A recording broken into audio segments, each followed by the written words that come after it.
Michael, on revient à présent sur un bel événement qui s'est déroulé ce samedi dans la campagne castelrenodaise. Oui, Raymond Labbé, un résistant de 99 ans, a pris la pause pour reconstituer une photo prise en pleine guerre en 1944.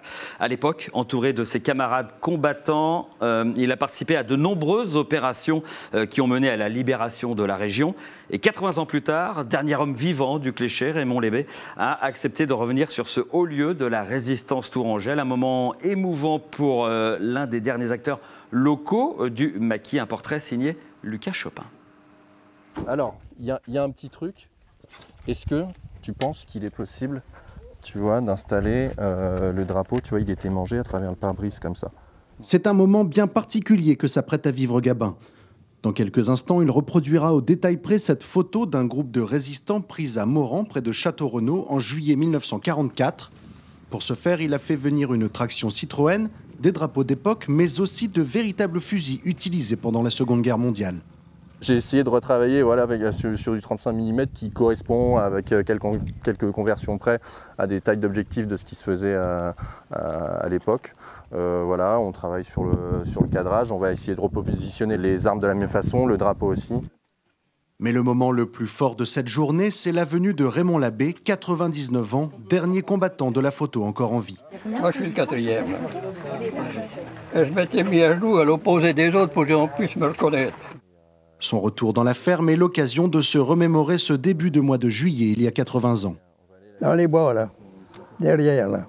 On a reçu 12 tonnes d'armes, un parachutage, 12 tonnes. C'est pas rien, hein. À l'époque, alors qu'il vit chez ses parents, il ne supporte pas l'injustice qui se joue dans son pays. Dès lors, il choisit de s'engager dans la résistance. J'étais pas d'accord avec mes parents, déjà, parce que, bon, ils avaient fait la guerre de 14-18. Pétain, pour eux, c'était quelqu'un de bien. Et pour moi, c'était un traître, dès le départ. Voilà. Alors, j'avais dit, il était affiché à la maison, il y avait la photo. Je passais devant, j'ai craché dans la figure, moi.